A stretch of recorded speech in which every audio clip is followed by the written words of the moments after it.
Hello students. So, in previous lecture, we have already talked about the introduction part of crop production and management. आज की class में हम लोग agricultural practices के बारे में बात करेंगे। एग्रीकल्चरल प्रैक्टिसेस, जब हमने ये जान लिया कि क्रॉप्स क्या होते हैं और जब हमने ये जान लिया कि इन क्रॉप्स का मैनेजमेंट या फिर जो भी चीज़ है वो हमारे लिए क्यों इतना ज़रूरी है, तो अब हमें स्टार्ट करते हैं कि इन क्रॉप्स का प्रोडक्शन कैसे किया जाता है। सबसे पहला पार्ट क्रॉप प्रोडक्शन। देखिए, क्रॉप्स को प्रोड्यूस करने के लिए सबसे ज़्यादा ज़रूरी है कि हम सबसे पहले ये जान लें कि किस किस टाइप के प्रैक्टिसेस फार्मर्स के द्वारा अप्लाई किए जाते हैं। बिकॉज हम देखते हैं अक्सर खेतों में फार्मर्स क्या करते हैं कि वो लोग सबसे पहले मिट्टी को तैयार करते हैं कि मिट्टी जब तक प्रिपेयर्ड नहीं रहेगा, अच्छा मिट्टी नहीं रहेगा, तब तक खेती कहाँ से कर पाएंगे। मान लीजिए मिट्टी ऐसा है, सॉइल ऐसा है जो अनफर्टाइल है, सॉइल ऐसा है जिसमें ढेर सारे वीड्स है। वीड्स समझते हैं ना, अनवांटेड प्लांट्स को वीड्स बोलते हैं। अनवांटेड प्लांट्स, अनवांटेड प्लांट्स मतलब ऐसे प्लांट्स जो नहीं होने चाहिए खेतों में, या वैसे प्लांट्स जो हमारे ना चाहने के बावजूद खेतों में आ गए हैं, उन्हें हम अनवांटेड प्लांट्स और वीड्स बोलते हैं। तो इन सबको खेतों से निकालना जरूरी होता है। तो सबसे पहले सॉइल प्रिपेयर्ड होना चाहिए। सॉइल प्रिपरेशन के बाद में ना, मान लीजिए इसके लिए हम जानते हैं प्लाविंग कर सकते हैं, टिलिंग कर सकते हैं ना, खेत की जुताई अच्छे से की जाएगी। फिर उसके अंदर सीड्स डाले जाएंगे। सीड्स डालने के बाद में उन्हें अच्छे से भर दिया जाएगा, ऊपर से मिट्टी डाला जाएगा। धीरे धीरे करके वो सीड्स प्लांट्स के रूप में आएंगे। जब प्लांट्स बनेंगे तो उनको मैन्योर्स और फर्टिलाइजर्स की जरूरत पड़ेगी, फिर इरिगेशन की जरूरत पड़ेगी। तो बहुत सारे ऐसे प्रैक्टिसेस हैं, बहुत सारे ऐसे काम हैं जो किसान करते हैं अपने खेत को हरा भरा रखने के लिए, प्लांट्स के प्रोडक्शन के लिए, क्रॉप्स के प्रोडक्शन के लिए। तो let's talk about this agricultural practices. आप देखिए, ये जो यहाँ पे दिख रहा है, ये फार्मर क्या कर रहे हैं, खेत का जुताई कर रहे हैं। देखिए, ये सभी अनकल्टिवेटेड एरिया है, ये सभी अनकल्टिवेटेड एरिया है ये वाला। और ये देखिए कल्टिवेटेड एरिया है। एक बार जब ट्रैक्टर इधर से चल के चला जा रहा है तो दिख रहे हैं खेत किस तरीके से हो जा रहा है। तो मिट्टी का उलट पलट किया जाता है। हाँ, मिट्टी को उलट पलट किया जाता है, मिट्टी को अच्छे से तैयार किया जाता है। बिकॉज मिट्टी जब तैयार हो जाता है ना, तो बहुत अच्छे से खेती कर पाएंगे। ओके, तो क्या है एग्रीकल्चरल प्रैक्टिसेज, एक बार देख लिया जाए। Various activities undertaken by farmers, मतलब फार्मर्स के द्वारा कई सारी एक्टिविटीज की जाती हैं, कई सारी एक्टिविटीज की जाती हैं over a period of time for cultivation of crops. मतलब प्लांट्स को प्रोड्यूस करने के लिए, क्रॉप्स को प्रोड्यूस करने के लिए जो किसान हैं, फार्मर्स हैं, वो कई सारे एक्टिविटीज करते हैं। उन सारी एक्टिविटीज को हम क्या बोलते हैं, एग्रीकल्चरल प्रैक्टिसेज बोलते हैं। These are agricultural practices. वो जो भी कर रहे हैं ना, वो मान के चलिए हम कह रहे हैं वो कल्टीवेशन कर रहे हैं, तो फील्ड का प्लाविंग कर रहे हैं ना। ये प्लाविंग क्या है, एक तरह का एग्रीकल्चरल प्रैक्टिस हो जाएगा। सोविंग कर रहे हैं, सीड्स डाल रहे हैं, तो ये क्या है, एग्रीकल्चरल प्रैक्टिस हो जाएगा। इरिगेशन कर रहे हैं, पानी डाल रहे हैं खेतों में, तो एग्रीकल्चरल प्रैक्टिस हो जाएगा ना। मैन्योर्स एंड फर्टिलाइजर्स डाल रहे हैं, मैन्योर्स एंड फर्टिलाइजर्स डाल रहे हैं, तो ये भी क्या हो जाएगा, एग्रीकल्चरल प्रैक्टिस हो जाएगा। ठीक है ना। फिर मान के चलिए कटिंग किया जाएगा, कटिंग किया जाएगा प्लांट्स को, तो ये क्या हो जाएगा, एग्रीकल्चरल प्रैक्टिस में आ जाएगा। फिर हार्वेस्टिंग किया जाएगा, हार्वेस्टिंग किया जाएगा। फिर उसमें अगर बाग साफ है, भूसा वूसा आ गया है, उसे अलग किया जाएगा, विनोइंग किया जाएगा ना। ये सब एक्सेट्रा बहुत सारे प्रैक्टिसेज किए जाते हैं, बहुत सारे प्रैक्टिसेज किए जाते हैं। तो फार्मर्स के द्वारा क्रॉप्स के प्रोडक्शन में जितने सारे एक्टिविटीज किए जाते हैं, these all are called agricultural practices. तो यहां समझ में आ गया, various activities undertaken by farmers over a period of time for the production of crops is referred as agricultural practice. तो यहां पे आता है the various agriculture practices as follows. सबसे फर्स्ट आता है प्रिपरेशन ऑफ सॉइल। सबसे पहले सॉइल का प्रिपरेशन जरूरी है ना। सॉइल का लूजनिंग किया जाएगा। हाँ, सॉइल को बहुत लूज कर दिया जाएगा, तोड़ा जाएगा सॉइल्स को ना। टर्निंग किया जाएगा, उठा पलट किया जाएगा। ऐसे कुदाल होता है ना, हो बोलते हैं हो, इससे उठा उठा के मिट्टी को उलट पलट किया जाएगा ना। लेवलिंग किया जाएगा, लेवलिंग जरूरी है। कई बार क्या होता है, खेत ना एक साइड में ऊंचा हो जाता है, दूसरी साइड में डाउन हो जाता है। कई बार ऐसा होता है, खेत एक साइड में ऊपर हो जाता है, दूसरी साइड में डाउन हो जाता है, तो लेवल अच्छा नहीं है ना। मान लीजिए हम इरिगेशन करेंगे तो एक साइड में पानी कम हो जाएगा, एक साइड में पानी ज्यादा हो जाएगा। हाँ, तो ये सब होता है preparation of soil. Second number पे आता है सोविंग। ये सीड्स को खेतों में डाला जाता है, इसको सोविंग बोलते हैं ना। बुआई, खेतों में सीड्स को डाला जाता है। नेक्स्ट है application of manures and fertilizers. अब उसी खेत में मैन्योर्स और फर्टिलाइजर्स को डाला जाएगा। मतलब जिस तरह का हमने सीड डाला है खेत में, उस सीड को जिस तरह के मैन्योर या फर्टिलाइजर की जरूरत पड़ रही है, इन सबको उस खेत में डाला जाएगा। Next irrigation. प्लांट्स में हो सकता है बहुत ज्यादा वाटर की खपत हो रही हो ना, तो water necessary for the growth of plants. क्योंकि हम जानते हैं वाटर की बहुत ज्यादा नेसेसिटी होती है प्लांट्स को अच्छे से ग्रोथ करने के लिए। क्योंकि वाटर जो होता है ये फोटोसिंथेसिस में हेल्प करता है। और पिछली क्लास में हमने आपको बताया था कि फोटोसिंथेसिस जब तक नहीं होगा तब तक प्लांट्स का ग्रोथ नहीं होगा, खाना नहीं बनाएंगे। तो फोटोसिंथेसिस के लिए कार्बन डाइऑक्साइड और वाटर जरूरी है, तो वाटर तो देना होगा ना। मान लीजिए जिस मिट्टी में खेती कर रहे हैं वो मिट्टी बहुत ज्यादा जल्दी सूख जा रहा है, या पानी का अच्छा लेवल नहीं है वहां पे, तब तो बाहर से वाटर करना पड़ेगा, that is called irrigation. Next one is weeding, eradication of undesirable plants. बोले ही हम आपको अनवांटेड प्लांट्स। अनडिजायरेबल प्लांट्स मतलब अनवांटेड प्लांट्स, ऐसे प्लांट्स जो खेत में नहीं होने चाहिए। ऐसे प्लांट्स जो खेत में नहीं होने चाहिए। मतलब हम लोग क्या करते हैं, जब कभी देखते हैं किसी खेत में खरपतवार बहुत ज्यादा हो गया है, तो उस खरपतवार को खेतों से बाहर निकाल के फेंक दिया जाता है, उसे काट के मिट्टी को उलट पलट के फेंक दिया जाता है। This is called weeding. Next harvesting. अब यहां पर प्लांट्स को कटिंग किया जाएगा जब वो पक जाते हैं पूरी तरह से तो। और गैदरिंग ऑफ मैच्योर क्रॉप्स, उसे काट काट के और एक जगह पर लाके जमा कर दिया जाएगा। नाउ थ्रेसिंग, उसको मशीन में डाल के, या तो पीट पीट के या फिर मशीन में डाल डाल के ग्रेन को क्या किया जाएगा, अलग किया जाएगा उसके हो से, सॉरी उसके साफ से, भूसे से ना, उसके डंठल से, भूसे से अनाज को अलग कर दिया जाएगा। अब विनोइंग किया जाएगा, the process of separating grains from साफ और हे। ओके, भूसे से, उसके डंठल से अनाज को अलग करना। इसमें एक बड़ा सा फैन चला दिया जाता है, बड़ा सा फैन चल जाता है, आगे सब पढ़ाएंगे एक एक करके। और वहां पे अनाज को जब गिराया जाता है ना, तो अनाज वहीं पे गिर जाता है, भारी होता है। और ये जो साफ और हे होता है ना, भूसा वूसा जो होता है, ये हल्के होते हैं जनरली, तो ये उड़ के हवा से दूर चले जाते हैं। ओके, चलिए तो स्टार्ट करते हैं शुरू से। Preparation of soil. सॉइल को कैसे प्रिपेयर किया जाए। देखिए, सॉइल को प्रिपेयर करने के लिए एक बार सॉइल को चेक करना चाहिए कि सॉइल जो है हमारा, मिट्टी जो है, अक्सर हमने देखा हमारे घर पे जो खेती होता है तो हम देखते हैं कि खेतों में जा करके ना मिट्टी को उठा के चेक करते हैं कि मिट्टी बहुत ज्यादा सूखा तो नहीं है, मिट्टी किस तरह का बिहेव अभी कर रहा है, उसके अनुसार से सब चला जाता है। तो सॉइल को प्रिपेयर करना जरूरी है। सॉइल को चेक किया जाएगा कि सॉइल में नमी कितनी है, मॉइस्चर कितना है। मॉइस्चर बहुत ज्यादा होना भी दिक्कत करता है, उसके सीड्स जो होंगे ना वो सड़ जाएंगे। और मॉइस्चर बहुत कम होगा तो भी दिक्कत है, सीड्स को ग्रो ही नहीं होने देगा। ओके, इसके लिए सॉइल को चेक किया जाएगा कि जो प्लांट हम ग्रो करने वाले हैं, इसके लिए हमें जिस तरह के सॉइल की जरूरत है, क्या वैसा सॉइल अवेलेबल है।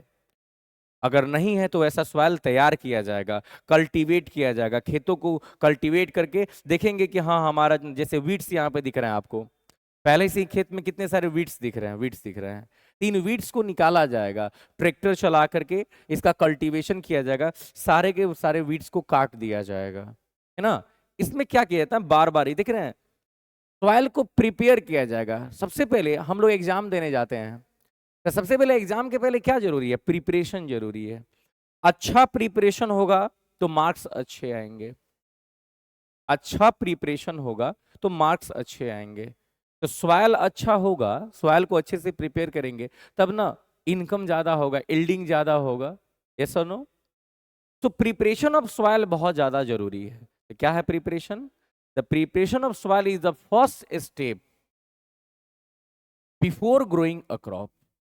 किसी भी खेत में क्रॉप को ग्रो करने से पहले नोट्स अगर आपको तैयार करना होगा तो आप इसी से नोट्स तैयार कर सकते हैं खूब अच्छे से। डोंट वरी, आप इसे लिख सकते हैं, टॉपिक वाइज सब चीजें हैं, अच्छे से आप समझ सकते हैं। ओके, बाय द वे हम लोग कुछ नोट्स अपलोड करेंगे, चिंता नहीं करना है। तो ग्रो क्रॉप्स को ग्रो करने से पहले पहला जो स्टेप है वो है प्रिपरेशन ऑफ सॉइल। क्या किया जाता है इसमें? Turning the soil and लूजन it.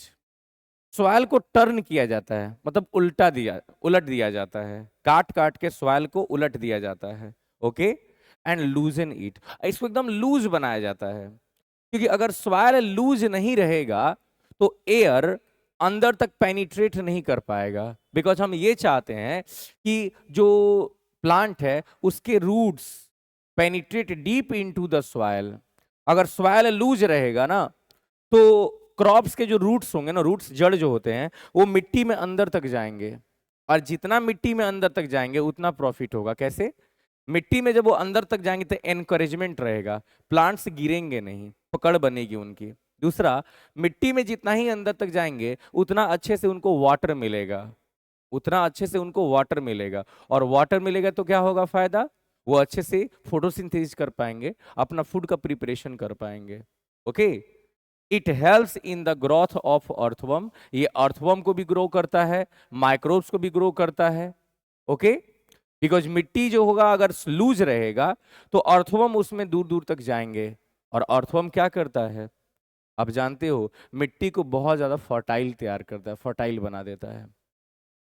The loose soil allows the roots to breathe easily even when they go deep into the soil. अगर सॉइल लूज रहेगा तो अगर जमीन में बहुत नीचे भी चला जाएगा तो अच्छे से सांस ले पाएगा, ब्रीथ कर पाएगा। बिकॉज हम जानते हैं कि प्लांट्स को भी CO2 O2 की जरूरत पड़ती है। दिन में CO2, रात में O2। हालांकि ऑक्सीजन तो रात दिन दोनों समय जरूरत पड़ता है। ओके, तो प्रिपरेशन ऑफ सॉइल का मतलब हुआ कि सॉइल का उलट पलट करना, सॉइल का जो लेवल है उसे चेक करना, उसके प्रॉपर्टी को चेक करना कि जो सॉइल है वो जिस चीज की खेती हम करने वाले हैं उसके लिए अवेलेबल है कि नहीं है, उसके लिए फैसिलिटेड है कि नहीं है। ओके, चलिए नेक्स्ट। अब आता है प्लाऊ, किसको बोलेंगे? प्लाऊ जो होता है ना, एक मशीन टाइप का होता है जिससे खेत की जुताई की जाती है, प्लाऊ बोलते हैं उसको, प्लाऊ। जैसे देखिए आप, ये प्लाऊ है ना, प्लाऊ है, इससे खेत की जुताई की जाती है। इसमें तीथ लाइक स्ट्रक्चर, जैसे हमारे दांत है ना, ऊपर से नीचे से दांत है, वैसे इसमें तीथ जैसा स्ट्रक्चर होता है, तीथ जैसा स्ट्रक्चर होता है, दांत निकले रहते हैं, और वही जमीन में फंस जाते हैं। और जब ट्रैक्टर आगे चलता है ना तो वो जमीन को टीलिंग करते चलते हैं, टर्निंग करते चलते हैं। पुराने जमाने में बैलों से खेती की जाती थी। अभी भी हिली एरियाज में, जिस जगह पर मान लीजिए अभी पहाड़ी इलाका है, तो यहाँ पर अगर खेती करना है, स्टेयर लाइक क्रॉपिंग सुने हैं ना, सीढ़ी नुमा, तो पहाड़ी इलाकों में मान लीजिए यहाँ पर खेती करना है तो वहां पर तो ट्रैक्टर जाएगा नहीं ना। तो अभी भी कुछ ऐसे इलाके हैं जहां पे ट्रैक्टर्स नहीं जा सकते हैं, वहां पर बैलों से ही खेतों की जुताई की जाती है ना, बैलों से ही खेतों, तो ये भी एक तरह का प्लाऊ ही होता है। ये भी पुराने जमाने में लोग बैलों से ही खेती किया करते थे। ओके, लेकिन आज देखिए, आज एकदम मॉडर्न ट्रैक्टर्स बन चुके हैं। इधर का एरिया अनकल्टिवेटेड है, इधर कल्टीवेशन हो गया। देख रहे हैं कैसे मिट्टी को उलाट के पलट दे रहा है, उठा के पलट दे रहा है। तो इसी तरीके से मिट्टी जब बहुत हार्ड हो जाता है ना तो उस समय में मिट्टी को पहले लूज किया जाता है, इसके लिए प्लाऊ का यूज किया जाता है। अब प्लाऊ क्या करता है? खेत की जुताई खूब अच्छे से कर देता है। ओके, तो क्या है plough? It is made up of wood और आयरन। ये लकड़ी या लोहे का बना हो सकता है। In earlier times ploughs were driven by animals like bulls and horses. पुराने जमाने में जो है बैलों के द्वारा, सांड के द्वारा, उनके द्वारा, या ये घोड़े के द्वारा इस प्लाऊ को खींचा जाता था। But nowadays ploughing is done by cultivators driven by tractors. लेकिन आज के जमाने में इनका यूज ट्रैक्टर्स के द्वारा किया जाता है। कल्टिवेटर्स आ गए हैं, जहां एक बार में धीरे धीरे काम हो रहा था, अब जल्दी जल्दी से काम होगा। जहां एक बार में एक ही लाइन पढ़ रहा था, अब एक बार में 10-10 लाइन पढ़ेंगे। तो काम फास्ट हो गया अब ट्रैक्टर्स के आ जाने से। ओके, टिलिंग और प्लाविंग वही चीज है। प्लाऊ का यूज करके हम जो प्रोसेस कर रहे हैं, प्लाऊ क्या है? एक मशीन हो गया। प्लाऊ एक मशीन हो गया। हम प्लाऊ का यूज करके जो प्रोसेस कर रहे हैं, दैट इज कॉल्ड टिलिंग, या उसी को बोलते हैं प्लाविंग। ओके, तो क्या है टिलिंग या ploughing? The process of loosening और टर्निंग ऑफ सॉइल। खूब बढ़िया डेफिनेशन लिख सकते हैं आप। द प्रोसेस ऑफ लूजनिंग और टर्निंग ऑफ सॉइल।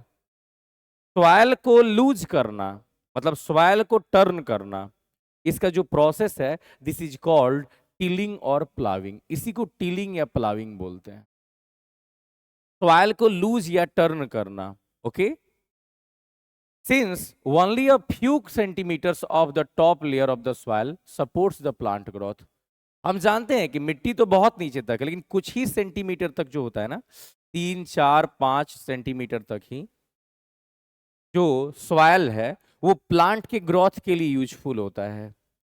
3, 4, 5 सेंटीमीटर तक ही यूजफुल होता है, उससे नीचे जल्दी प्लांट्स नहीं जाते हैं। हाँ, बड़े बड़े अगर प्लांट्स हैं, जैसे सुगर केन हो गया, भारी प्लांट्स होते हैं ना, वो बहुत नीचे तक भी जाते हैं, डोंट वरी। तो फ्यू सेंटीमीटर तक ही सपोर्ट करता है प्लांट के ग्रोथ को ना। Turning and loosing of soil brings the nutrient rich soil to the top so that plants can use this nutrients. अब जमीन में जो बहुत ज्यादा नीचे, अब ऊपर वाला सॉइल जो बार बार आप क्रॉपिंग कर रहे हो तो यूज हो जा रहा है, लेकिन नीचे वाला सॉइल तो ठीक है। तो क्या किया जाता है, जब हम टर्निंग या प्लाविंग करते हैं ना, तो नीचे का सॉइल ऊपर है, इसीलिए बोल रहे हैं टर्निंग। नीचे का सॉइल ऊपर आ जाता है, ऊपर का सॉइल नीचे चला जाता है, तो फिर से न्यूट्रिएंट वाला सॉइल ऊपर आ जाएगा, तो खेती अच्छे से हो पाएगा। Okay, advantages of ploughing. Ploughing से क्या क्या फायदा होगा, तो प्लाविंग के फायदे देख लिए जाए। प्लाविंग लूजेंस द सॉइल, ये तो अभी अभी पढ़ा है ना।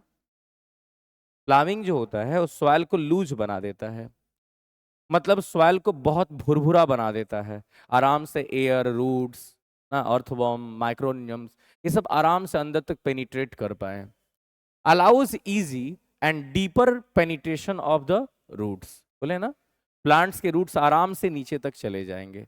अब काहे नहीं आप एक काम करो, सुनो, आप जो है टाइल्स पर काहे नहीं खेती कर लेते हो? क्योंकि हम जानते हैं कि टाइल्स पर जो रूट्स हैं वो नीचे तक नहीं जाएंगे, क्योंकि जाएंगे नहीं, हार्ड है टाइल्स ना, इस पे रूट्स नीचे तक जाएंगे ही नहीं। ओके, रूट्स नीचे तक जाएंगे ही नहीं, इसीलिए हम लोग काहे नहीं लोहे पे छत पे खेती कर ले रहे हैं। ओके, यहाँ पे हम लोग काहे नहीं छत पे खेती कर लेते हैं, बिकॉज वहां पर क्या होगा, हार्ड होता है, सरफेस हार्ड होता है, और हार्ड सरफेस पे कैसे खेती हम लोग कर पाएंगे? नहीं कर पाएंगे। इसी कारण से हमें मिट्टी को पहले लूज बनाना जरूरी होता है। मिट्टी लूज रहेगा तो खेती अच्छे से हो पाएगा। Next, improves the circulation of air. बोले ही हैं हम आपको अभी अभी कि जब मिट्टी लूज होगा ना, तो एयर अंदर तक जाएगा, जिससे प्लांट जो है अच्छे से ब्रीद कर पाएगा। प्लांट जो है वो अच्छे से ब्रीद कर पाएगा। Okay, this provides more oxygen to the cells of the roots. और ये क्या करेगा, प्लांट्स के रूट्स तक खूब बढ़िया से ऑक्सीजन पहुंचाएगा। आपको एक अच्छा बात बताते हैं, सुनिएगा। देखिए क्या होता है, दिन के समय तो प्लांट्स फोटोसिंथेसिस करते हैं, डे टाइम में प्लांट्स फोटोसिंथेसिस करते हैं, फोटोसिंथेसिस, क्योंकि उस समय में लाइट होता है, उस समय में लाइट होता है। तो प्लांट्स क्या करते हैं, CO2 प्लस H2O का यूज करके C6H12O6 प्लस O2 बना देते हैं। ये O2 चला जाता है हवा में, और यही है ग्लूकोज। पढ़े होगे ना क्लास 7th में, न्यूट्रिशन इन प्लांट्स में, इसी को फूड बोलते हैं। तो ये काम दिन में हो जाता है, लेकिन जानते हैं रात में क्या होता है? एट नाइट, एट नाइट क्या होता है रात में? रात में जब प्लांट्स को एनर्जी की जरूरत पड़ती है, जब प्लांट्स को एनर्जी की जरूरत पड़ती है तो वो इसी ग्लूकोज को स्टोर करके रखे रहता है स्टार्च के फॉर्म में। फिर इसी ग्लूकोज को C6H12O6 प्लस O2, ये CO2 plus H2O plus energy बनाते हैं। यही एनर्जी प्लांट्स अब यूज करते हैं रात में। इस प्रोसेस को बोलते हैं रेस्पिरेशन। इस प्रोसेस को रेस्पिरेशन बोलते हैं, रेस्पिरेशन, रेस्पिरेशन। ये हमारे बॉडी में भी सेम चीज हो रहा है। हमारे बॉडी में भी ग्लूकोज है, हम ऑक्सीजन सांस ले रहे हैं ना, ऑक्सीजन। तो सेम प्रोसेस हमारे बॉडी में भी होता है। एनर्जी के लिए ही हम सारा काम कर रहे हैं। आप भी बैठ के अभी ऑक्सीजन ले ही रहे होगे, एनर्जी के लिए ही आप ये सारा काम करते हो। तो रात में ये चीज होता है। ये रेस्पिरेशन स्टेम में भी होता है, लीफ में भी होता है, रूट्स में भी होता है, हर जगह पे होता है। अब एक बात बताइए, अगर मिट्टी लूज नहीं रहेगा तो रूट्स को ऑक्सीजन कहां से मिलेगा? स्टेम को तो ऑक्सीजन मिल जाएगा हवा से, लीफ को तो ऑक्सीजन मिल जाएगा हवा से, लेकिन इस स्टेम को ऑक्सीजन कहां से मिलेगा?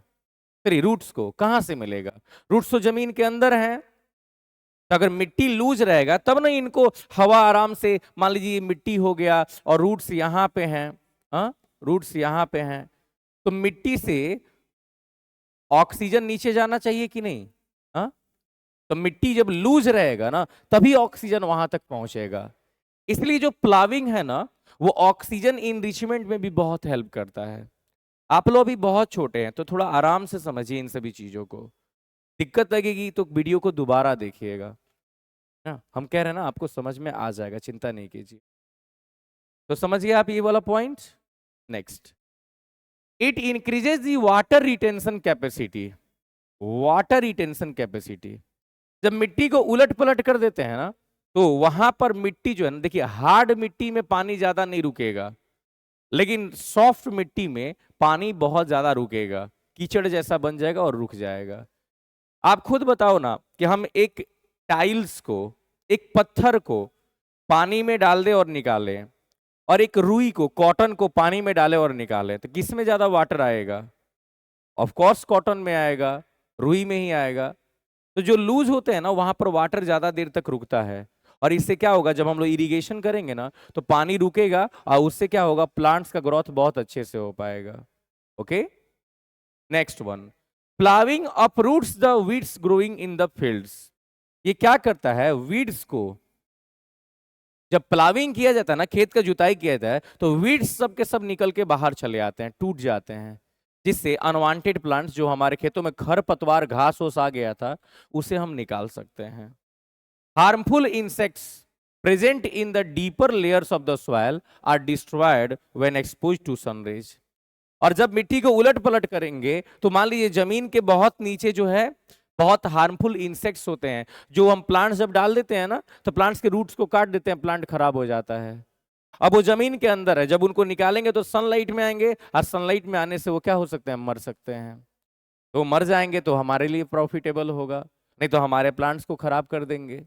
Okay, ploughing mixes the manures and fertilizers with the soil. The last point, ploughing जो है ना, जो हमने मिट्टी में मैन्योर्स फर्टिलाइजर्स डाले हैं ना, मैन्योर मतलब काऊ डंग हो गया ना, या फर्टिलाइजर्स यूरिया डाई पोटास, तो ये सब जो हम लोग खेतों में डाले हुए हैं ना, इन सब को क्या करेगा, मिट्टी के साथ बहुत अच्छे से मिक्स कर देगा, मिक्सिंग कर देता है मिट्टी के साथ। ओके, नेक्स्ट, अब हो क्या है, तो पहले हम समझे प्लाविंग क्या था एक बार। What is ploughing? प्लाविंग का मतलब हो गया मिट्टी का टर्निंग करना। ओके, मिट्टी को उलट पलट करना, और मिट्टी को उलट पुलट करने से मिट्टी की क्वालिटी बढ़ जाती है, उसमें वाटर रिटेंशन बढ़ जाता है, उसमें वाटर रिटेंशन बढ़ जाता है, ज्यादा से ज्यादा वाटर को रिटेन करेगा, ऑक्सीजन बहुत अंदर तक पेनिट्रेट कर पाएगा, रूट्स को अच्छे से ऑक्सीजन मिलेगा, रूट्स बहुत अंदर तक पेनिट्रेट करके वाटर ले लेंगे, नीचे के जो वो इंसेक्ट्स हैं, हार्मफुल इंसेक्ट्स हैं, वो ऊपर चले आएंगे, सनलाइट में आने से उनका डेथ हो जाएगा। हाँ, तो कई सारे वर्क हो सकते हैं। चलिए अब पढ़ते हैं हम लोग हो क्या है, देखिए कुदाल समझते हैं ना, गांव में अक्सर लोग इसको कुदाल बोलते हैं। इससे क्या कहते हैं, खेतों को जोता जाता है। क्या होता है ना, जब मान लीजिए कभी छोटा छोटा खेत हो ना, बहुत छोटा छोटा फील्ड है ना, छोटा छोटा एकदम फील्ड है, तो उसके लिए हम लोग कल्टीवेटर, ट्रैक्टर, बैल सब थोड़ी लाएंगे। छोटे छोटे फील्ड्स के लिए, इन सब के लिए हम लोग क्या करते हैं, हो का यूज करते हैं। जैसे मान लीजिए एक छोटा सा फील्ड है, ऐसे बड़ा सा ही फील्ड है, ट्रैक्टर आया, ऐसे घूम घूम के जुताई करके चला गया, जुताई करके चला गया। लेकिन आप देखिए, ये कॉर्नर्स बच गए हैं, ये कॉर्नर बच गया, ये कॉर्नर बच गया, ये कॉर्नर बच गया, ये कॉर्नर बच गया। तो इनके लिए, इन कॉर्नर्स के लिए हो यूज किया जाता है ना, कुदाल यूज किया जाता है, इसी को बोलते हैं कुदाल, ये यूज किया जाता है। क्रॉप पहले से हो गया, प्लांट्स लग गए हैं खेतों में, अब उसमें ट्रैक्टर तो चलाएंगे नहीं, बैलों को तो ले जाएंगे नहीं, हमारे ही प्लांट्स खराब हो जाएंगे, नहीं ले जाएंगे। तो उन सभी केसेज में क्या करेंगे, इसको ले जाकर के बीच बीच में अगर जुताई करना है, कल्टीवेट करना है, प्लाविंग करना है, तो इसको ही यूज किया जाएगा। इसी को हम लोग हो बोलते हैं, देख रहे हैं।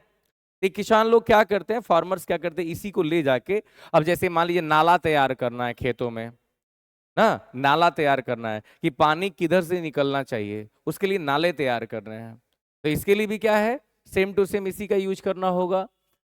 ओके, आप देख सकते हैं ये लोग कैसे कैसे बना रहे हैं, मिट्टी को उलट पलट कर रहे हैं।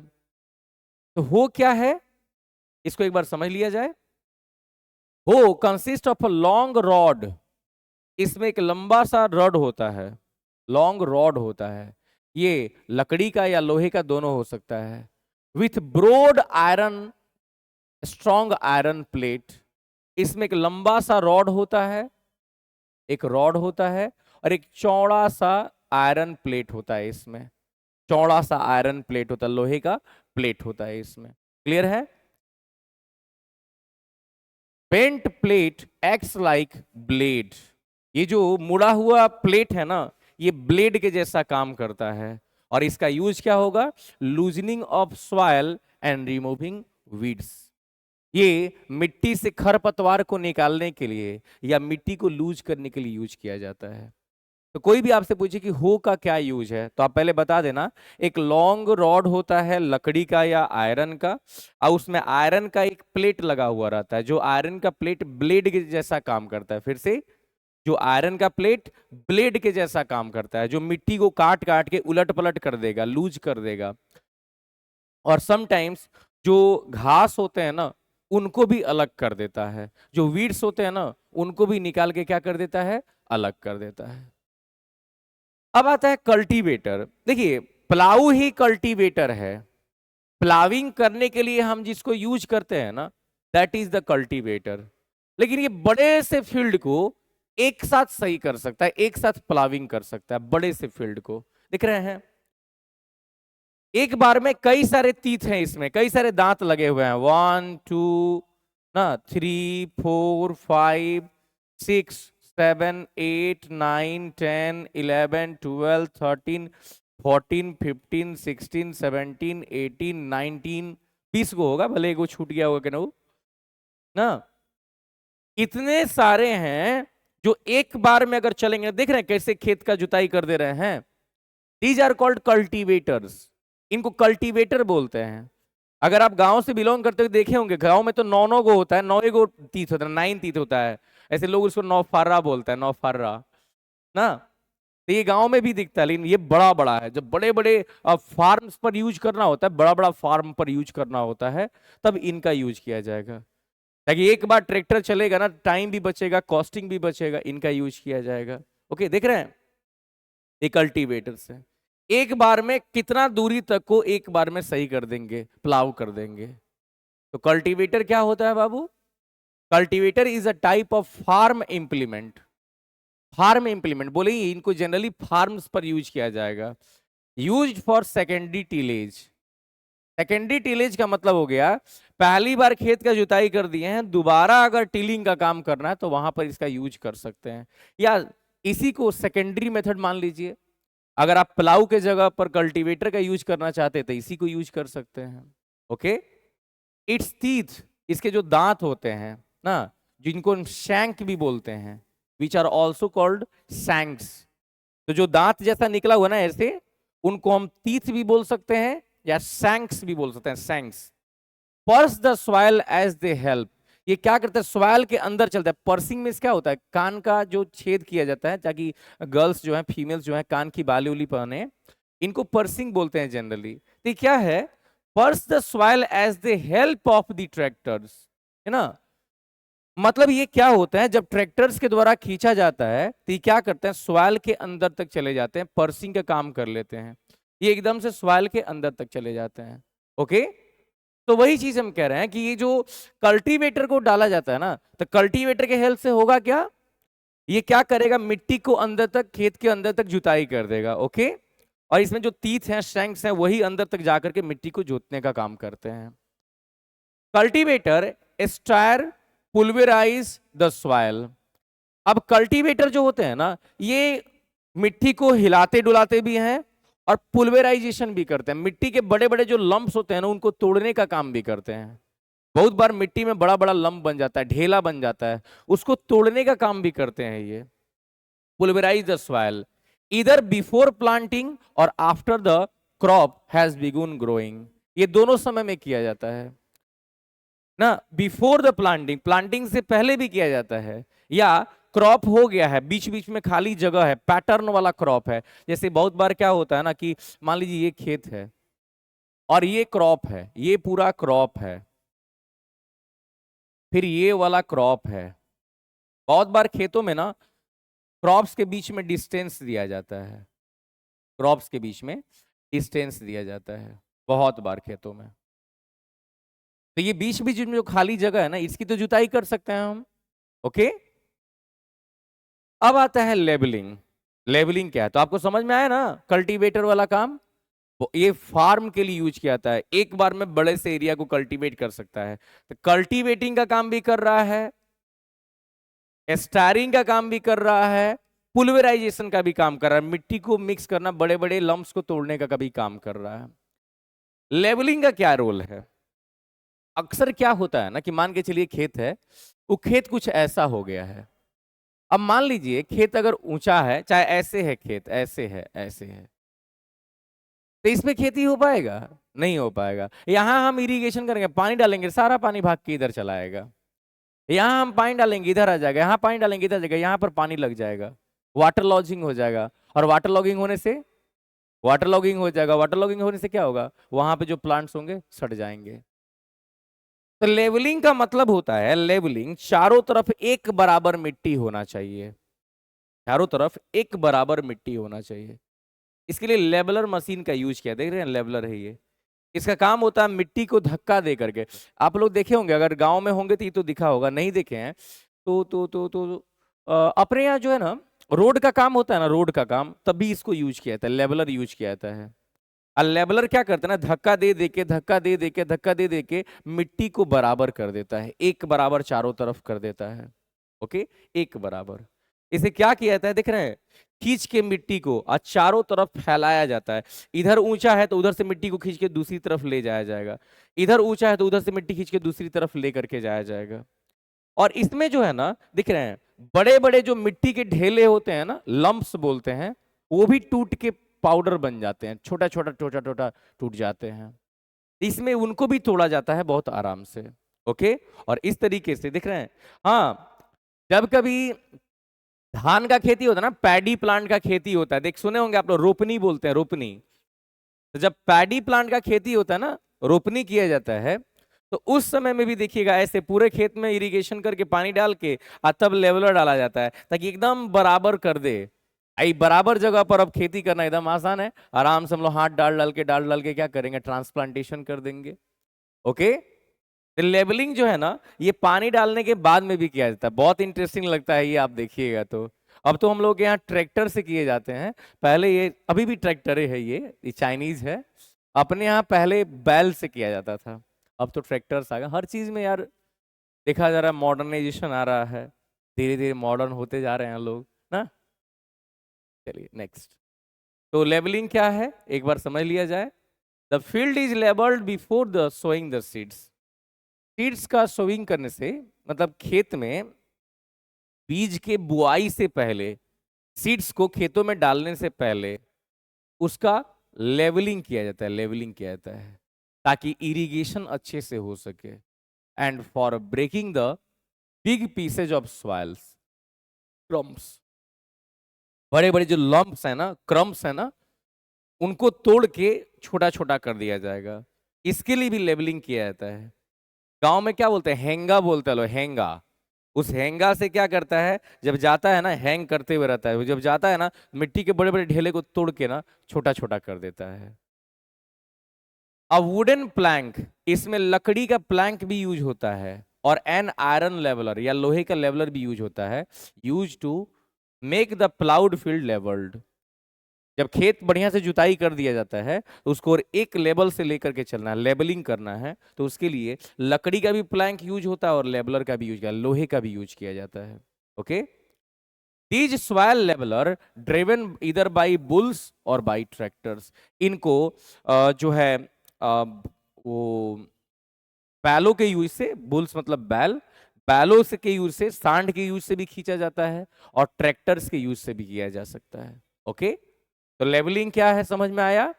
लेवलिंग का मतलब हो गया कि मिट्टी के चारों तरफ, खेत को चारों तरफ से एक बराबर करना, एक बराबर करना खेत को, ताकि इरिगेशन में भी हेल्प मिले और बड़े बड़े लम्प्स को तोड़ा भी जा सके। ओके, चलिए, एडवांटेजेस ऑफ लेवलिंग। लेवलिंग के क्या क्या एडवांटेज है? Loss of moisture from the ploughed field. Yes, जब लेवलिंग ठीक से कर दिया जाएगा ना, जब मिट्टी एक बराबर हो जाएगा तो जल्दी से धूप पड़ेगा तो सूख जाएगा, मतलब मॉइस्चर ज्यादा नहीं रहेगा मिट्टी में, जल्दी से सूख जाएगा। Water logging in the field ना, पूरे तरफ चारों तरफ यूनिफॉर्म है, यूनिफॉर्म इरिगेशन करना है, एक बराबर इरिगेशन करना है। ऐसा ना हो कि एक तरफ मिट्टी ऊपर हो जाए, दूसरी तरफ मिट्टी नीचे हो जाए। इससे क्या होगा कि जब हम लोग इरिगेट करेंगे ना, पानी डालेंगे ना, तो एक तरफ चला जाएगा, चारों तरफ एक बराबर खेती नहीं हो पाएगा। फिर हमको क्या पड़ेगा, प्लेट से लेकर के पानी उठा उठा के दूसरी तरफ डालना पड़ेगा ना। माई सेल्फ एक्सपीरियंस, हम लोग जो था ना खेतों में, ये सब काम चल रहा था तो इरिगेशन किया जा रहा था, एक जगह पर ना पानी चढ़ ही नहीं पा रहा था, थोड़ा ऊंचा हो गया था, तो वहां पर एक डब्बा था, डब्बा का ढक्कन था, बाल्टी का ढक्कन टाइप का, तो हम उसी से ना दूसरी तरफ जिधर पानी ज्यादा हो गया था उधर से मार के पानी ऊपर डाल रहे थे। ये बहुत मतलब अच्छा प्रोसेस होता है। तो वाटर लॉजिंग नहीं होना चाहिए, यूनिफॉर्म इरिगेशन होना चाहिए।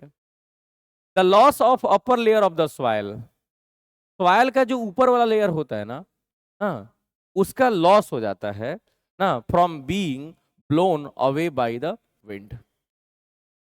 तो ये जो है ना ऊपर वाला लेयर इधर उधर चला जाता है, जिससे भी फायदा हम लोग को हो सकता है। नीचे की मिट्टी जो होती है ज्यादा न्यूट्रिशियस होती है। It helps in breaking the big lumps, बोले ना क्रम्स ऑफ द सॉइल, बड़े बड़े जो मिट्टी के ढेले हैं उन्हें तोड़ने में भी हेल्प करेगा। Okay, then what is levelling, समझ में आ गया? गुड। लेवलिंग का मतलब क्या हुआ? एक लेवलर होगा लकड़ी या लोहे से बना हुआ, जिसका यूज किया जाता है चारों तरफ मिट्टी का लेवल एक बराबर करने के लिए, ताकि कहीं भी गड्ढा ना हो, कहीं भी ऊंचा ना हो, एलिवेशन डिप्रेशन नहीं होने, एलिवेशन मतलब ऊंचा, डिप्रेशन मतलब नीचा ना हो। नहीं तो जब हम इरिगेट करेंगे तो कहीं पर पानी का वो लॉगिंग हो जाएगा, वाटर लॉगिंग हो जाएगा, जिससे वहां के प्लांट्स खराब हो जाएंगे। इसका एक और फायदा है, बड़े बड़े लम्प्स को तोड़ के छोटा छोटा कर दिया जाता है। Okay, good. अब आता है सोइंग। वाह, खेतों में अब सीड्स डालने चाहिए ना, सीड्स। हुआ है एक्सपीरियंस, सेल्फ एक्सपीरियंस है क्या? नहीं होगा, अपने पप्पा जी दादाजी से पूछिएगा, पापा जी दादाजी जो है ना वो लोग जानते होंगे, खेतों में ऐसे सीड्स को लेकर के ना ऐसे ऐसे फेंका जाता है, ऐसे ऐसे फेंका जाता है, ये नहीं कि कहीं भी फेंक दिया जाता है, यूनिफॉर्म होना चाहिए, हर तरफ एक बराबर होना चाहिए। तो सीड्स डाले जाते हैं खेतों में, देख रहे हैं ये सीड्स डाले जा रहे हैं, तो मिट्टी में सीड्स डाले जाते हैं, तो सीड जो डाला जाता है ना, इसी को बोलते हैं सोविंग, सोविंग बोलते हैं, मिट्टी में सीड्स को डालना, सोविंग।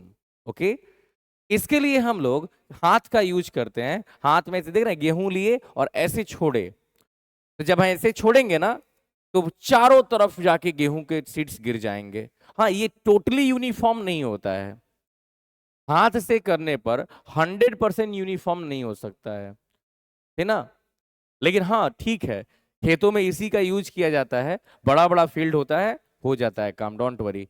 किसानों को एक्सपीरियंस होता है, फार्मर्स को एक्सपीरियंस होता है, वो आराम से इसको खेतों में स्प्राउट कर देते हैं, ठीक है ना, बिखेर देते हैं खेतों में। और इसके लिए हम लोग चाहे तो ट्रैक्टर्स का भी यूज कर सकते हैं।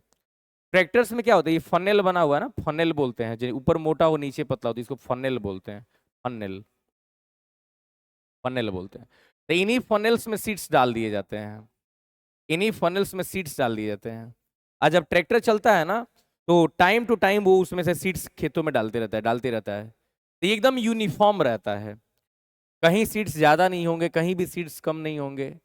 तो हाथों का भी यूज किया जाता है ट्रेडिशनल मेथड में, और ये मॉडर्न मेथड है, इनको सीड ड्रिल्स बोलते हैं, सीड ड्रिल्स, इसको बोलते हैं सीड ड्रिल्स। देख रहे हैं, ड्रिल करके छेद करके नीचे तक सीड को लेकर के चला जा रहा है। ओके, तो क्या है sowing? Sowing is a process of placing seeds. हाँ, सोविंग क्या है? सीड्स प्लेस करने का एक प्रोसेस है in the ploughed and level soil. पहले से प्लाउ कर दिए हैं, खेत की जुताई कर दिए हैं, पहले से लेबलिंग किया जा चुका है, अब उसी में हम लोग क्या कर रहे हैं, सीड्स को डाल रहे हैं, है ना, उसी में सीड्स को डाल रहे हैं। Farmers commonly prefer the use of seeds which provide a high yield. Yes of course, अगर मान लीजिए कि जो हम सीड्स का यूज कर रहे हैं, अगर वो ज्यादा से ज्यादा हमें इनकम नहीं देंगे, तो फिर उन्हें खेतों में डालने से कोई फायदा है? बिल्कुल भी नहीं है। इसीलिए लोग अच्छे किस्म के सीड्स डालते हैं खेतों में, हाई यील्ड जो दे सके, हाई यील्ड दे सके, ज्यादा प्रॉफिट दे सके, वैसे ही क्रॉप्स को, वैसे ही सीड्स को खेतों में डाला जाता है। ओके, तो before sowing good quality of seeds are selected. Okay, इसीलिए देखिए हम आपको बता रहे हैं, अक्सर क्या होता है कि लोग क्या करते हैं, इस बार मान लीजिए कि जैसे खेती किया गया, तो इस बार जो प्लांट से आए, जैसे मान लीजिए हमारे यहाँ गेहूं का खेती हुआ, वीट का खेती हुआ, तो वीट के सीड्स बनेंगे। अब जैसे क्या होगा कि हमारे यहाँ 100 kg इस बार गेहूं हुआ है, वीट हुआ है, तो हम लोग क्या करेंगे ना, 80 kg खा जाएंगे, और उसमें से 20 kg हम लोग बचा के रख देंगे, 20 kg रख देंगे, ताकि हम अपने खेतों में उसे अगले साल फिर से उसकी बुआई कर सके खेतों में। 20 kg बचा के रख लेंगे, 80 kg का। तो यही हमारे लिए सीड्स का काम करेगा, खूब बढ़िया से समझिएगा, यही हमारे लिए सीड्स का काम करेगा। लेकिन मान लीजिए हमारे गांव में कोई और आदमी है, उसको इनकम ज्यादा हुआ है, जैसे हमारे फील्ड में 100 kg हुआ है, और उतना ही बड़ा उसका भी खेत है, उसके में 150 kg हो गया, तो हमारे देखने में उसका सीड सही है, तो हम क्या करेंगे ना, उससे सीड खरीद लेंगे, या अपने सीड को उसे दे देंगे, तुमको खाना ही ना है, तुम अपने अनाज के रूप में इसको खा जाओ, ठीक है ना, तुम अपने सीड्स में से, तुम अपने अनाज में से हमको दे दो, अब हम उसी को क्या करेंगे, सीड के रूप में यूज कर देंगे। अगर ऐसा भी नहीं हुआ तो हम क्या करेंगे, गवर्नमेंट से खरीद लेंगे। ब्लॉक होता है ना, ब्लॉक, हर एक डिस्ट्रिक्ट में बहुत सारे ब्लॉक्स होते हैं, ब्लॉक्स, उन सभी ब्लॉक्स में गवर्नमेंट से सीड आता है, अच्छा किस्म का सीड होता है, उस सीड को खरीद लेंगे, उसी को डाल देंगे खेतों में। यील्डिंग ज्यादा होना चाहिए, इससे good quality of seeds are selected, अच्छे क्वालिटी के सीड्स चाहिए। ओके, तो गुड क्वालिटी सीड्स क्या होने चाहिए, सबसे पहला क्लीन होना चाहिए, एकदम साफ सुथरा सीड होना चाहिए, तब हम उसे गुड क्वालिटी बोलेंगे। नेक्स्ट, डिजीज फ्री होने चाहिए। अक्सर हम लोग खेतों में डालते हैं ना सीड्स को, तो कुछ में कीड़े लग जाते हैं, लेकिन किसी किसी के खेत में कीड़े नहीं लगते हैं, मतलब उनके सीड जो है ना अच्छा वाला है, उसको बीमारी नहीं होता है जल्दी से ना, उसका इम्यून सिस्टम बहुत स्ट्रांग है। हर किसी को बीमारी होता है क्या, ह्यूमन बींग्स में नहीं होता है ना, एक ही परिवार में 2 आदमी को बुखार लग जाएगा, 2 आदमी को नहीं लगेगा। तो इम्यून सिस्टम अच्छा होना चाहिए सीड्स का। एंड लास्ट, हाई यील्डिंग रहना चाहिए, हाई यील्डिंग, ज्यादा से ज्यादा मनी देना चाहिए, मनी का मतलब ज्यादा से ज्यादा इनकम होना चाहिए उससे। जहां 100 kg हो रहा था वहां 150 हो, 500 kg हो जाए यार, और अच्छी बात हो जाएगी। तो सोइंग का मतलब क्या है, समझ गए? सोइंग का मतलब है खेतों में क्या करना बाबू मेरे, खेतों में ले जाकर के सीड्स को डालना, दैट इज कॉल्ड सोइंग। अब सिलेक्शन ऑफ सीड्स, सीड्स को सेलेक्ट कैसे करते हैं, अभी बताएं हम गुड क्वालिटी सीड्स क्या होने चाहिए, तो सीड्स को सेलेक्ट कैसे करते हैं। तो good quality healthy seeds should be separated from the damage seeds. मान लीजिए हमारे पास में ढेर सारे सीड्स हैं, है ना, हमारे पास में ढेर सारे सीड्स हैं, तो उनको क्या करना चाहिए ना, जैसे हम आपको एक छोटा सा एग्जांपल बताते हैं सिलेक्शन कैसे किया जाता है सीड्स का। हम अपना घर का बात बता रहे हैं, हमारे यहाँ बहुत अच्छे से खेती होता है, डोंट वरी। तो मान लीजिए कि गेहूं का खेती जैसे अभी हो रहा है, अभी गेहूं वीट के सीड्स को खेतों में डाला जाएगा। तो अभी मेरे दादाजी क्या करेंगे ना कि दाना काउंट कर लेंगे और शीशे का ग्लास लेंगे, शीशे का ग्लास, एक ग्लास लेंगे, शीशे का ग्लास ट्रांसपेरेंट, और उसमें क्या करते हैं वो 50 या 100 गेहूं का दाना काउंट कर लेंगे, 2 गो ग्लास ले लेंगे, गेहूं का दाना काउंट कर लेंगे 100 गो, और इसमें 50 और इसमें 50 को डाल के भिगा भिगा के डाल देंगे और उसे छोड़ देंगे। 5 दिन, 6 दिन, 8 दिन के बाद इन सभी सीड्स को निकाला जाएगा। अब गिना जाएगा कि कितने सीड जो है जर्मिनेट हो गया, कितने सीड में से प्लांट निकल गए हैं। मान लीजिए 100 में से 90 में से प्लांट्स निकल गए हैं, प्लांट्स निकल गए हैं, मतलब हम लोग के सीड का 90% रेशियो सही है, 90% सीड हमारे यहाँ सही है। लेकिन मान लीजिए हमें लगता है कि नहीं, हमारा जो पड़ोसी है ना उसका सीड ज्यादा अच्छा है, तो उसका भी सीड हम लोग क्या करेंगे, 2 अलग अलग ग्लासेज में डाल देंगे, 2 अलग अलग ग्लासेज में डाल देंगे, उसका भी सीड डाल देंगे। अगर उसके में 95 हो गया तो हम लोग क्या करेंगे, उसी का सीड लगाएंगे, अपना छोड़ देंगे, उसका सीड बहुत अच्छा है, 95% सीड्स जो हैं वो ग्रो कर जाएंगे। तो वही बात है, सिलेक्शन ऑफ सीड बहुत जरूरी होता है। कोई सीड नहीं हो पा रहा है मतलब जरूर वो डैमेज हो चुका है, डैमेज सीड्स को, गुड सीड्स को, इन दोनों को अलग अलग कर देना चाहिए। Okay, seeds should be also be treated with chemicals. बहुत बार सीड्स में ना केमिकल्स, दवाई डाल दिया जाता है, मेडिसिन डाल दिया जाता है, वो इसलिए ताकि इंसेक्ट से बच जाए तो इंसेक्टिसाइड्स, और फंगस से बच जाए तो फंगीसाइड्स। अक्सर क्या होता है जब हम लोग सीड्स को स्टोर करते हैं ना, या सीड्स को ले जाके मिट्टी में डालते हैं ना तो उस समय में क्या होता है, फंगस या इंसेक्ट्स आके उसको डैमेज कर देते हैं। अब हम लोग तो इस फेर में है कि भाई हमने सीड डाल दिया मिट्टी में, अब तो खूब बढ़िया से हमारा खेती हो जाएगा, खूब अच्छे से सब हो जाएगा, और देख क्या रहे हैं कि भाई वो तो पहले ही से इंसेक्ट्स खा गए हैं, तो हमारा इनकम गिर जाएगा कि नहीं गिर जाएगा। इसीलिए बहुत बार केमिकल्स भी मिक्स कर दिए जाते हैं, और केमिकल्स एक और भी हेल्प करता है, सीड बॉर्न डिजीजेज। बहुत बार क्या होता है ना कि सीड स्टेज में ही बहुत सारी बीमारियां हो जाती हैं उसको, तो उससे भी बचाव हो जाता है, केमिकल्स डाल देंगे तो उससे भी बच जाएगा, सीड जर्मिनेट हो जाएगा, बीमारी लगने से पहले ही जर्मिनेट हो जाएगा। Okay, methods of sowing seeds, बड़ा इंटरेस्टिंग टॉपिक है। सीड्स को खेतों में जो डाला जा रहा है, इसके कौन कौन से मेथड्स हो सकते हैं। देखिए 2 तरह के मेथड्स इसमें यूज होते हैं, there are 2 types of methods.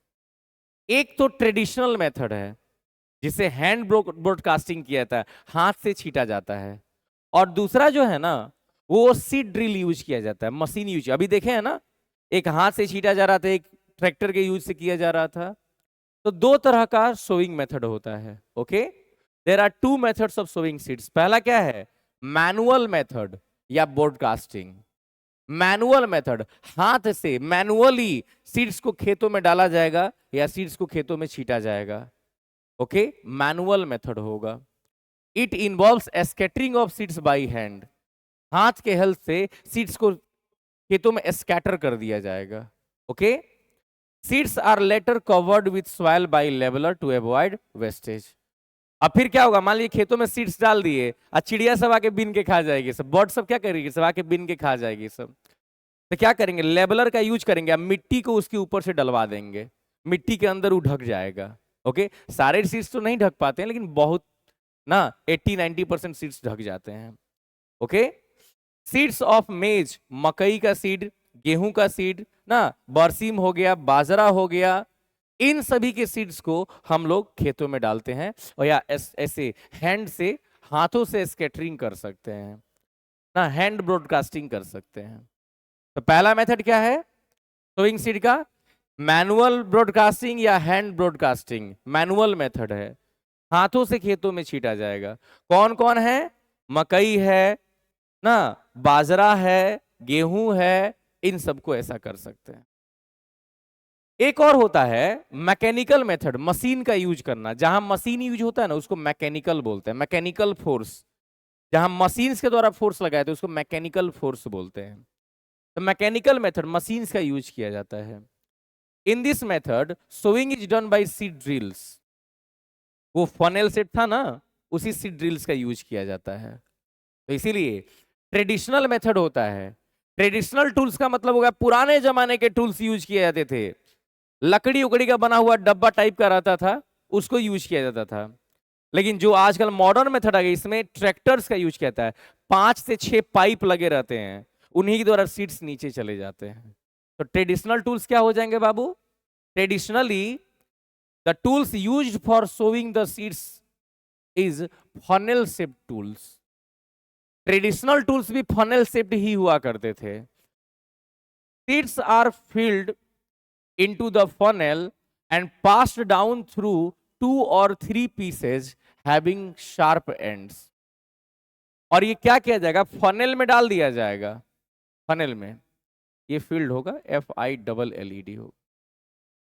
तो क्या होगा? फनेल में डाल दिया जाएगा और उसमें से क्या होगा? 2 से 3 पाइप नीचे की तरफ निकले हुए रहेंगे और वही धीरे धीरे धीरे धीरे क्या करेंगे? अलग अलग जगहों पर सीड्स डाल देंगे। Okay, these ends purse into the soil and place seeds there। ये क्या करेंगे? एंड्स शार्प एंड्स हैं, ये मिट्टी के अंदर तक धस जाएंगे, मिट्टी के अंदर तक चले जाएंगे और सीड्स को अंदर ले जाके प्लेस कर देंगे। ओके, सीड्स को अंदर ले। ये ट्रेडिशनल टूल है, बहुत पुराना। लेकिन सीड ड्रिल यूज किया जा रहा है अब। अभी अभी आपने फोटो देखा ना, सीड ड्रिल था वो। तो इसमें क्या होता है? Seed drill is use for sowing with the help of tractors. इसमें ट्रैक्टर्स का यूज किया जाएगा और ये ट्रैक्टर्स क्या करेंगे? उस सीड ड्रिल करेंगे, सीड्स को अंदर तक लेकर के जाएंगे। Seed drill consist of common funnel with 5 to 6 pipes attached to it. इसमें एक फनेल रहेगा बड़ा सा और उसमें से 5 से 6 क्या रहेंगे? पाइप्स निकले हुए रहेंगे। एडवांटेजेस ऑफ सीड ड्रिल, इसका क्या फायदा होगा? Seed drills are sown uniformly, एकदम एक बराबर सीड्स जाएंगे चारों तरफ। ओके, प्रॉपर डिस्टेंस पर रहेंगे। अगर प्रॉपर डिस्टेंस पर रहेंगे तो ओवर क्राउडिंग नहीं होगा, और ओवर क्राउडिंग नहीं होगा तो आप जानते हैं कि सबको न्यूट्रिएंट्स एक बराबर मिलेंगे।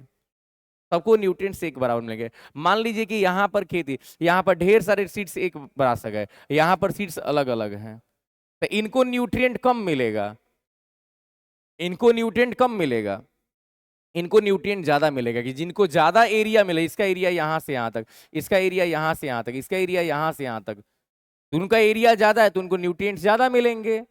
इसीलिए कह रहे हैं सोन यूनिफॉर्मली, एकदम यूनिफॉर्मली ये जाते हैं और अच्छे तरह से एकदम प्रॉपर डेप्थ पर जाते हैं, प्रॉपर डेप्थ होता है। Okay, seeds get covered by the soil. ये जमीन के अंदर तक जाएंगे और वहां पर सीड्स को छोड़ेंगे, आराम से इसे सॉइल से ढक दिया जाएगा। Okay, which prevents damage caused by birds, ताकि बर्ड्स जो हैं इन सीड्स को चुन के खा मत जाएं। Okay, time and the labour cost involved are reduced. इसमें टाइम और लेबर कॉस्ट दोनों बचेगा, जल्दी से सारा काम हो जाएगा। Okay, good. अब आता है transplantation. Very very good topic, please इस पे ध्यान दीजिएगा। बहुत बहुत बहुत इंटरेस्टिंग टॉपिक है ट्रांसप्लांटेशन। ट्रांसप्लांटेशन का मतलब क्या होता है? ट्रांसप्लांट आजकल देख रहे हो ना, बहुत सारे लोग हेड में बाल ना हेयर ट्रांसप्लांट करवा रहे हैं। नहीं नहीं, जेनेटिक है, नहीं करवाना चाहिए जनरली। गया तो गया, क्या होगा? बाल में क्या रखा है? हाँ तो वही बात है, लेकिन हाँ बाल में भी रखा है, हम समझ रहे हैं। आजकल देख रहे हैं ना, जितना भी हीरो नमूने हैं ना वो सब बाले से बन रहे हैं। नहीं मुर्गा छाप नहीं टपोरी गढ़, एकदम ना बाल जो है ना ये बहुत तगड़ा सेंसेशन देता है। सामने कोई आदमी है ना, उसके बाल और उसके रंग रूप को देख करके, उसके पहनावे को देख करके लोग अक्सर जज कर जाते हैं इसका क्या बैकग्राउंड हो सकता है या ये कैसा आदमी है। जेंटिल मैन ना जेंटिल दिखाई ही देते हैं, आप लोग देखते होंगे। अभी गवर्नमेंट ने, बिहार गवर्नमेंट ने अपने स्टेट में डाला हुआ है कि किसी भी तरह से जो है, जो टीचर्स हैं, गवर्नमेंट टीचर्स हैं, उनको जीन्स पैंट नहीं पहनना है। अभी हमने देखा था कुछ दिन पहले, ये न्यूज में था, जीन्स पैंट नहीं पहनना है। ये सब अपना अपना सब मिजाज होता है कि किस तरह का हम लोग अपने साथ बिहेव कर रहे हैं ना। यूनिफॉर्म क्या होता है, क्यों स्कूल्स में यूनिफॉर्म की व्यवस्था की गई है, कि सभी बच्चे एक जैसा दिखाई दें, ऊंच नीच का भाव प्रकट ना हो, अमीरी गरीबी ना दिखे, सबको एक बराबर समझा जाए, ढेर सारे कॉजेज हैं। अरे हमें क्या करना है? ट्रांसप्लांटेशन क्या होता है? ट्रांसप्लांटेशन का मतलब हुआ ट्रांसप्लांट, एक जगह से दूसरी जगह उठा के ले जाना। देखिए सबसे पहले क्या कहता है कि इसमें दो फायदा है। अगर कोई ऐसा प्लांट, जैसे धान की खेती में अक्सर ऐसा किया जाता है, पैडी प्लांट में, सॉरी, पैडी प्लांट में, धान की खेती के साथ ऐसा किया जाता है। क्या किया जाएगा? धान को पहले छोटे से फील्ड में उगाया जाएगा, ढेर सारे सीड्स यहां पे डाल दिए जाएंगे, इसी एरिया में डाल दिए जाएंगे, छोटे से एरिया में। अब मान लीजिए आपने यहां पर 1000 सीड डाला है, 1000 सीड डाला है। अब ये क्या करेंगे, 20 दिन 25 दिन में ये ग्रो करके इतने बड़े बड़े हो जाएंगे। जब ये थोड़े से ग्रो कर जाएंगे, थोड़े से ग्रो कर जाएंगे, इनको हम बोलते हैं ना, इनको हम बोलते हैं प्लांटलेट्स बोलते हैं, प्लांटलेट्स बोलते हैं, प्लांटलेट्स। ये प्लांटलेट्स हैं, छोटे छोटे छोटे छोटे होते हैं। अब इनको यहां से निकाल के और दूसरे खेत में, बड़े से खेत में ले जाया जाएगा, बड़े से फील्ड में ले जाया जाएगा, और एकदम प्रॉपर डिस्टेंस पर, प्रॉपर डिस्टेंस पर सारे के सारे सीड्स को लगा दिया जाएगा, प्रॉपर डिस्टेंस पर लगा दिया जाएगा। इससे दो फायदा हुआ। पहला कि प्रॉपर डिस्टेंस पर सभी के सभी चले गए, और दूसरा प्रॉफिट क्या हुआ, जो सीड्स खराब हो गए होंगे ना, वो उगेंगे ही नहीं, और जो उगेंगे मतलब वो सही है, जो जर्मिनेट हो गए मतलब वो सही है, तो हम उन्हीं को सिर्फ लेकर के जाएंगे। ट्रांसप्लांटेशन एक बहुत सुंदर टेक्निक होता है, बहुत सुंदर टेक्निक होता है। ओके, इसमें क्या किया जाता है, देख रहे हैं, ये सीड बेड बोलते हैं, सीड बेड। पहले ऐसे सीड बेड तैयार किए, एक छोटे से एरिया में ढेर सारे सीड्स उगा दिए जाते हैं। अब उसको वहां से निकाला जाता है, देख रहे हैं, ये आदमी निकाल निकाल के ये पतले पतले पतले पतले सीड्स तैयार कर रहे हैं ना। इनको निकाला जाएगा, ये पतले पतले सीड्स तैयार किए जाएंगे। अब इनको खेतों में ले जाया जाएगा, और पर जनरली अपने हाथ से मैनुअली एक प्रॉपर डिस्टेंस पर, देख रहे हो, एक यहाँ पे है, ऐसे रेड पेन कर देते, एक यहाँ पे है, एक यहाँ पे है, एक यहाँ पे है, एक यहाँ पे है, प्रॉपर डिस्टेंस पर सबको लगा दिया जाएगा। ओके, प्रॉपर डिस्टेंस पर। अभी देखिए इनके पास में ये रखा हुआ है, इसी को ये चुन चुन के प्रॉपर डिस्टेंस पर लगाते हैं। ओके, नेक्स्ट, अभी जब प्रॉपर डिस्टेंस पर लगाया जाएगा तो कुछ इस तरह का फील्ड दिखाई, देख रहे हैं, अभी भी ये लोग लगा रहे हैं, अभी भी इस खेत में देख रहे हैं कितने सारे सीड्स फेंके गए हैं, और ये लोग भी लगा रहे हैं। तो एक प्रॉपर एक कुछ ऐसा दिखाई देगा, एकदम लाइन में ये सभी चीजें दिखाई देंगी।